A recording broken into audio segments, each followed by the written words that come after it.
For my sins, I have taken part in some really, really dreadful TV programs over the years. I was the skeptic on the team in a program over here on ITV called Haunted Homes. That's Chris French, an emeritus professor of psychology at Goldsmiths University of London.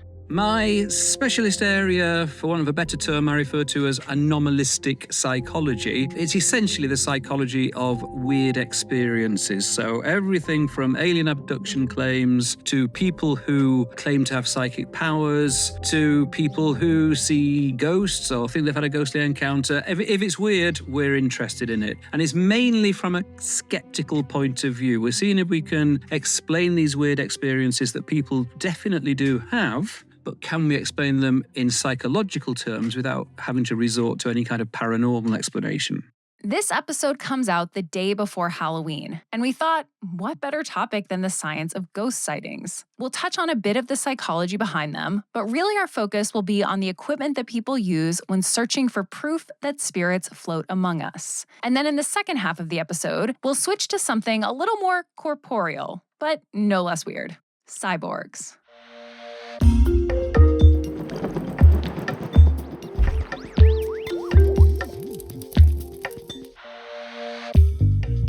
Welcome to Tiny Matters. I'm Sam Jones, and today I'm joined by Anne Hilden, a chemist, teacher, and science writer who's been working with us for a few months. Hey, Anne. Hi, Sam. I've mostly been working behind the scenes here on Tiny Matters, but today I get to be a guest co-host, and I'm really glad to be here.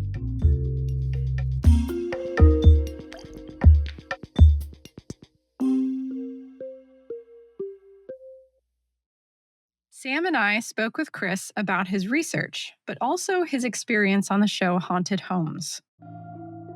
The star of the show, no doubt at all, was the medium. She would kind of go into these places and make contact with the spirit and find out why it hadn't moved on and so on and so forth. We also had a paranormal investigator, and he would typically have mountains and mountains of kit. He was really into his kit. So there'd be things like, obviously, night cameras, motion detectors, EVP recorders. Are you familiar with that notion of the electronic voice phenomenon? The idea is that if you leave a recording device in a reputedly haunted location, you might actually record spirit voices. Chris explained that sometimes these recorders inadvertently capture living human voices. I did a daytime TV show a few years back, and the paranormal investigator was proudly playing his EVP. And there's no doubt at all it was someone singing Celine Dion songs. And it was pretty terrifying. I just don't think it was a ghost, that's all.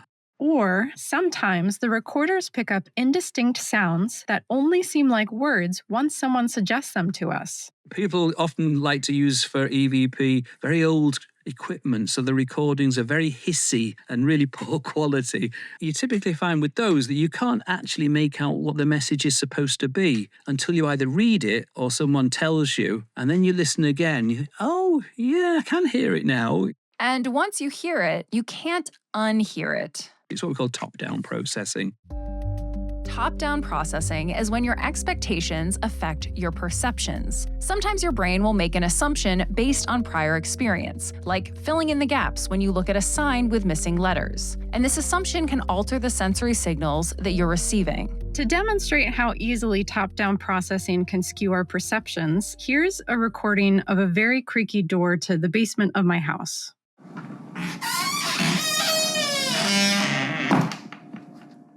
Just a door closing, nothing remarkable, except maybe how badly it needs some WD-40. But now we're going to play it faster, and you can imagine the door is saying, "Get out of here." And now you could almost swear you hear those words, right? Even if you didn't before, because now you expect to hear them.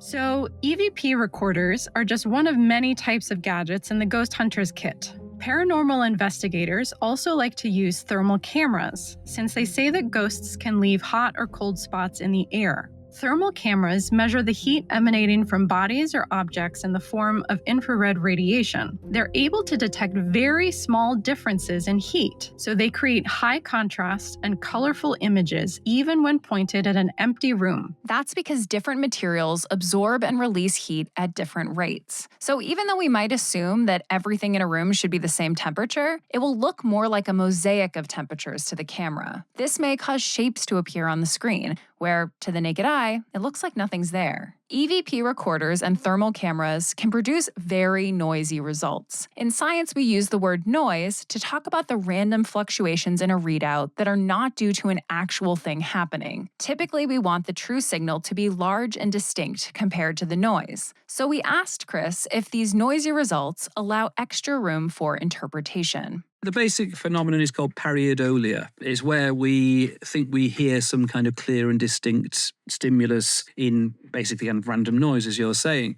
I mean, it happens both in the auditory domain with things like EVP, but also in the visual domain. One of the things that we often see in visual noise is faces. You know, if you see faces in the clouds, you see faces in a stain on the floor or the pattern on the wallpaper and so on. I mean, they're a hugely important stimulus for us for all kinds of reasons. You know, parts of the brain are dedicated to facial recognition, recognizing emotions and so on and so forth. But we sometimes think we see faces when they're not really there. And there are good reasons why we might assume an unseen entity is there when it actually isn't.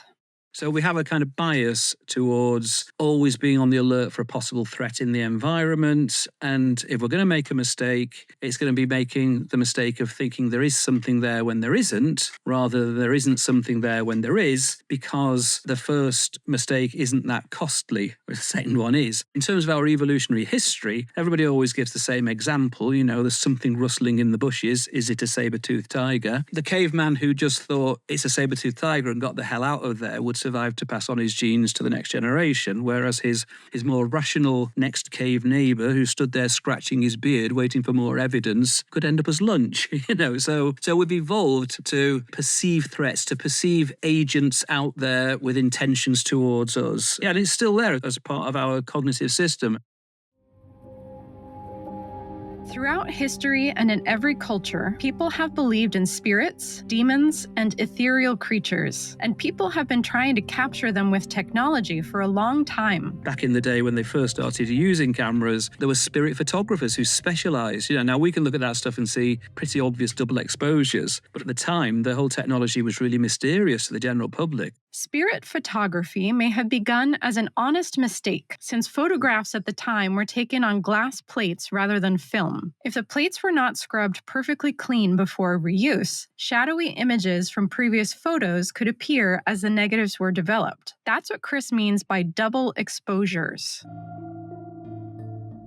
Spirit photography developed as soon as portrait photography became widely available. It also coincided with the Civil War, a time when many people in the US wanted consoling images of their lost loved ones. Spirit photographs were usually portraits of a living person, with faint images of other figures appearing behind or next to them. Patrons would often recognize the figure as a deceased family member, even when the facial features were indistinct. A famous spirit photographer named William Mumler was brought to trial for fraud in 1869 after some of his customers discovered ghostly images of themselves in the same poses and clothing in which they had sat for portraits, haunting the backgrounds of other people's photos. These days, we've got a lot of paranormal investigators get very excited when they're using digital cameras about orbs. Orbs are these kind of, you look at the pictures and it looks like it's a big spherical, well, it's big, small, it can be all sizes, white blob. Now, they say this is spirit energy that has not yet coalesced into a full-form apparition, whereas the camera makers say, no, it's a speck of dust that's been caught out of focus in the flash.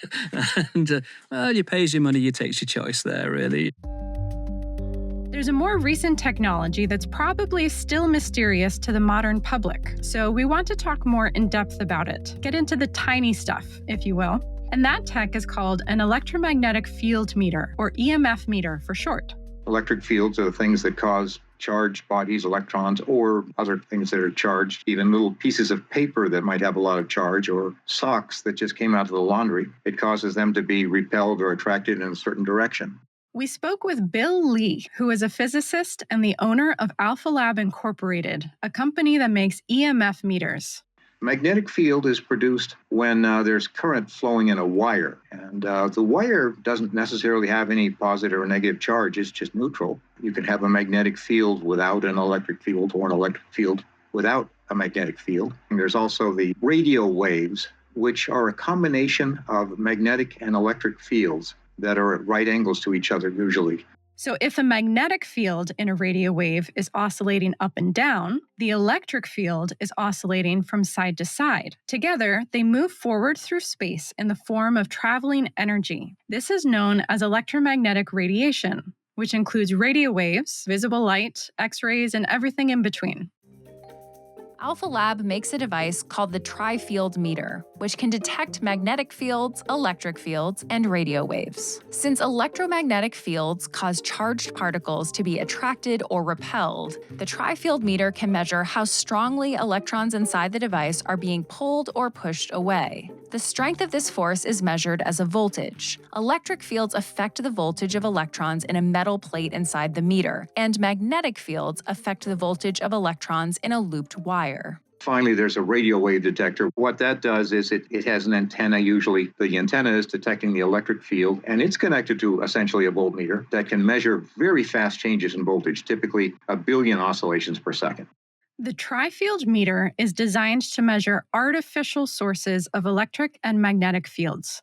There are oscillating magnetic fields that come from power lines and appliances, things like that. That's artificial. But Alpha Lab also makes devices that measure natural EMF sources, like lightning and solar storms. There's one called the natural EM meter that we make that is intended to read the natural fields, and it's often used for things like paranormal research. Okay, so let's imagine you want to find some ghosts. You've heard about a location that people say is haunted. So you go there, armed with your EMF meter. Imagine it's nighttime, and a crescent moon peeks out from behind scattered clouds. You walk into the place, whether it's a house or a cave or something else, and start pointing the EMF meter at the walls. You hold still so as not to startle any entities present. And you see the reading on the meter go slowly up and up and up, and then suddenly down.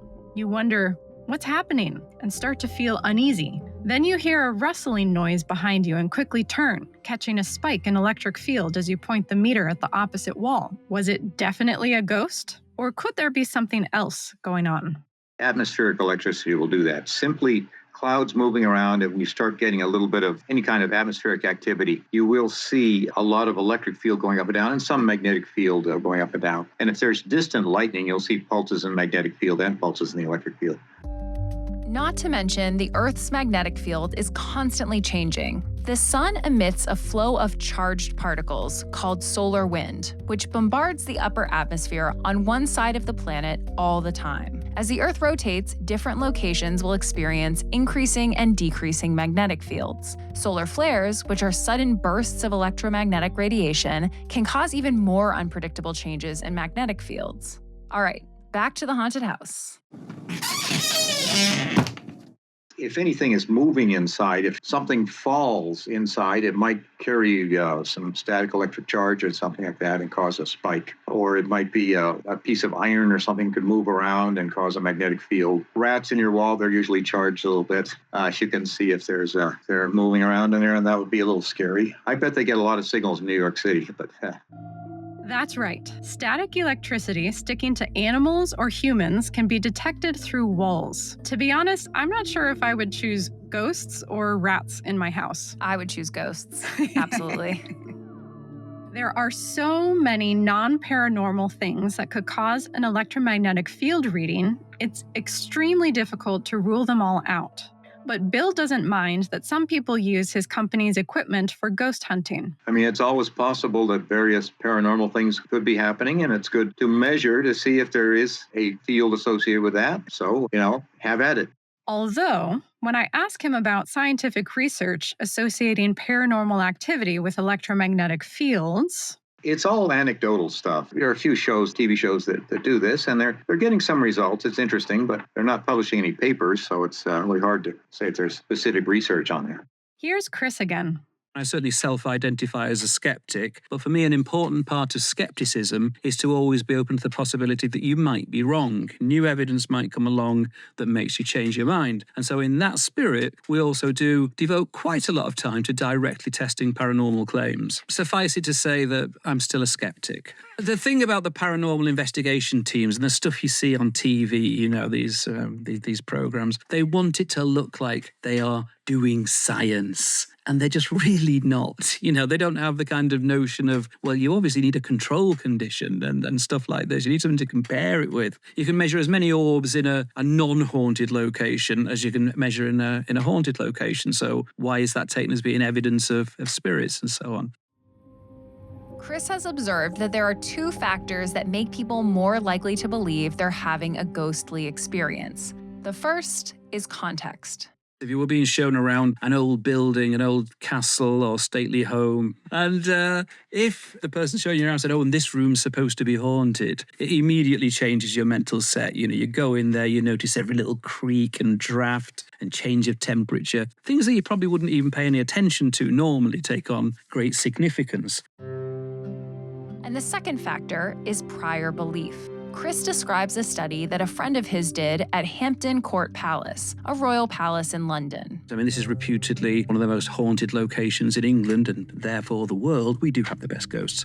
And as you might expect, it was the people who already believed in ghosts who reported more of those kind of sensations and were more likely to attribute them to some kind of ghostly encounter. So context and prior belief. Although he's a specter skeptic, Chris chooses to study anomalistic psychology because he thinks these paranormal experiences reveal important truths about humans. It goes all the way up to the most profound questions you could ask. Do we survive bodily death? What's the nature of consciousness? And at all points in between, why should we find some forms of evidence more compelling and convincing than others? You can read more about Chris's work in his new book, which is called The Science of Weird Stuff, but it's not the word stuff, it's the other word you're expecting.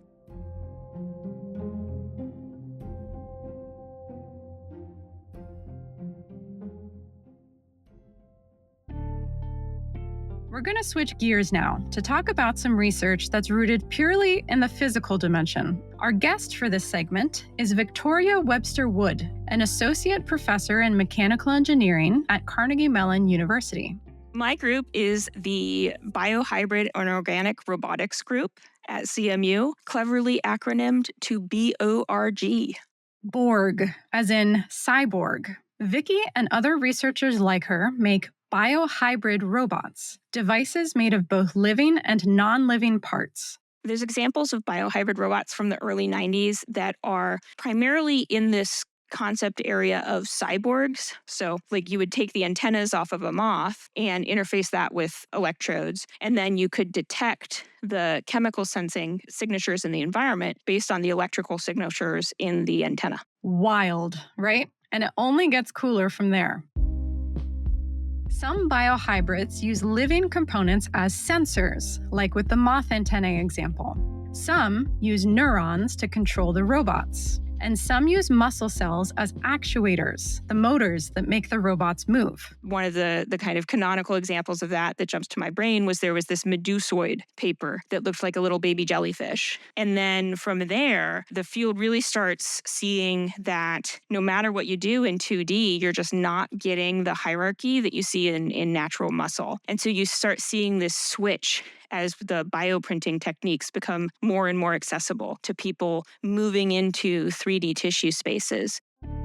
Bioprinting is a type of 3D printing, but instead of building structures out of plastic, it can build them with cells, nutrients, and protein gels. For example, in my own research, we've created organic robots using collagen to create scaffolds, and then we can grow muscle cells on top of these in order to create robots that crawl as the muscle contracts. This type of work is known as tissue engineering. It's how scientists can create totally new, functional organs or grow realistic meat in a lab. But Vicky has some different applications in mind. Some of the things that we're working on in my lab in this space include being able to 3D print completely biodegradable actuators out of materials derived from algae. And so this is really cool because it gives us a farmable source of materials for our robots that completely degrade naturally in a marine environment. While we totally agree that algae is cool, it did feel like a surprising choice. So we asked Vicky what inspired her to use algae in her work. I did a lot of my academic training in Cleveland, Ohio, and we were right on the edge of Lake Erie. And in Lake Erie, we get these toxic algae blooms. And they develop out in the lake where you can't really see them. And they are pushed by the currents in towards the towns of Toledo and Maumee. And if you don't detect it soon enough, it gets into the water intakes. And then you've got hundreds of thousands of people under boil advisories, and you're not allowed in the lake, and you're not allowed in the rivers. And there's some real significant potential health and economic impacts.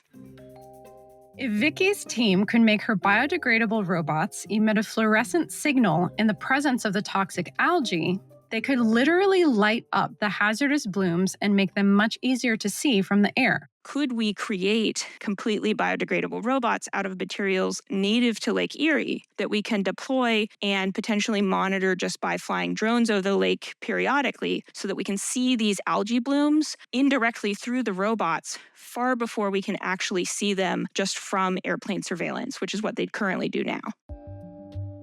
And if all this talk of glowing microbots swarming around a huge lake is making you picture scenes that could be in a science fiction movie, you're not alone. I think a lot of research that we ultimately see come to fruition is really inspired by the fact that researchers were super into sci-fi when we were young. Cell phones are a great example of this. In Star Trek, for example, characters would talk to each other on handheld communicators that looked a lot like flip phones, way before mobile phones were invented. In Blade Runner, a movie that came out 4 decades before ChatGPT, artificially intelligent robots spoke and acted so convincingly that they could pass as human. So you see these things in science fiction as a child. They inspire you to be a scientist, to be an engineer, and to try to move our technology towards those goals. And so I think that is the root for a lot of researchers in why they get into this. But while some people out there are impatient for human cyborg technology, Vicky thinks human tissues should only be used for medical purposes, and she's very aware of the ethical implications in her field. I would never want to create a robot that could itself feel pain. And we don't really understand the human nervous system to the level that myself as a researcher, I'm comfortable with working on it for a robot that is not inherently a medical device or something that is going to be put back into a patient. Because she feels so strongly about this, Vicky makes a point of regularly collaborating with researchers who specialize in bioethics to help her think about where the boundaries of this very new field should be. We don't want to do something and then only after we've done it realize that the line should have been 20 feet behind us. And on that haunting note, let's switch gears again.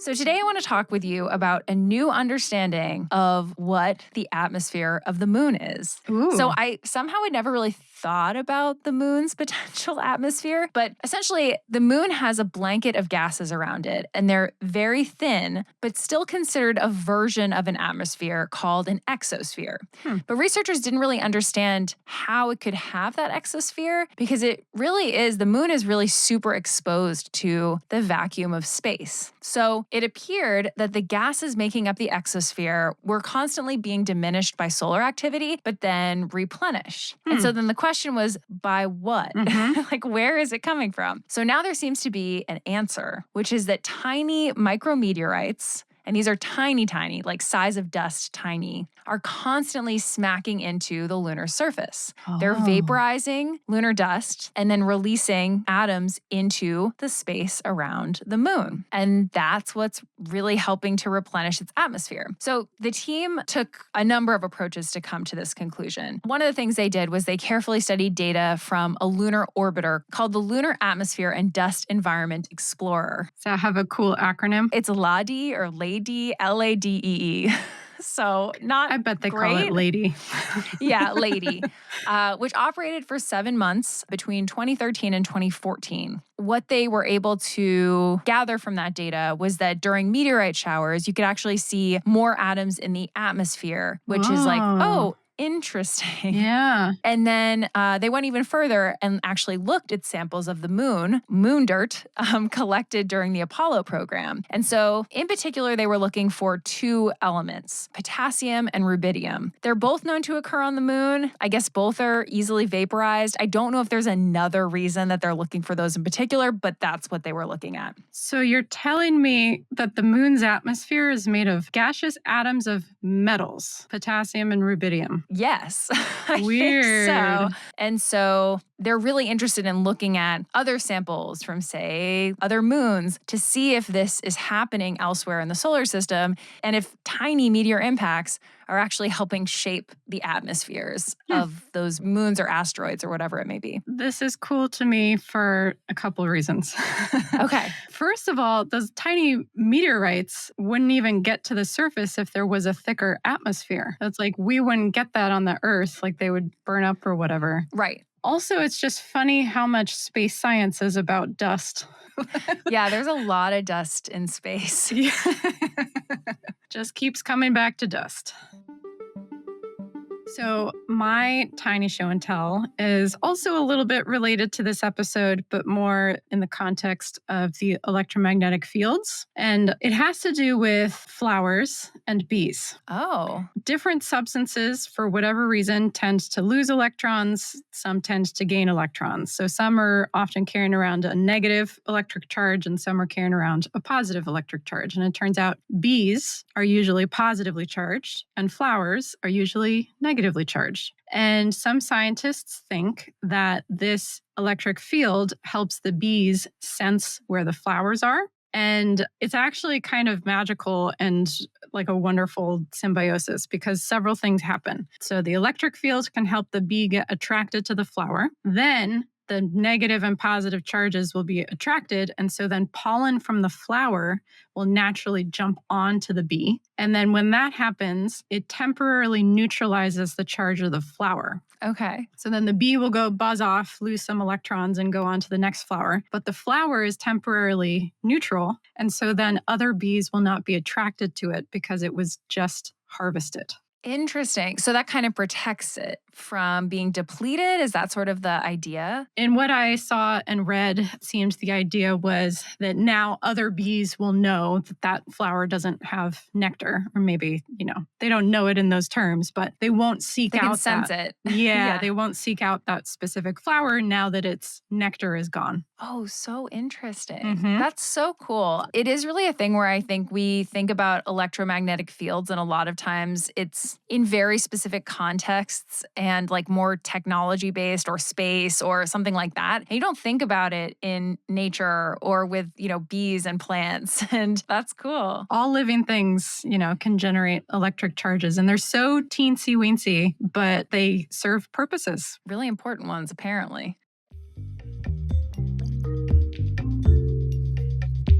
Thanks for tuning in to this week's episode of Tiny Matters, a production of the American Chemical Society. This week's script was written by me, Anne Hilden, and was edited by Michael David and Sam Jones, who is also our executive producer. It was fact-checked by Michelle Boucher. The Tiny Matters theme and episode sound design is by Michael Simonelli and the Charts and Leisure team. Thanks so much to Chris French, Bill Lee, and Vicki Webster Wood for joining us. To be featured in our bonus series, Tiny Show and Tell Us, write into tinymatters@acs.org with science news that you're itching to share, a science factoid you love telling your friends about, or maybe even a personal science story. And while you're at it, subscribe to our newsletter. I've put links in the episode description. See you next time.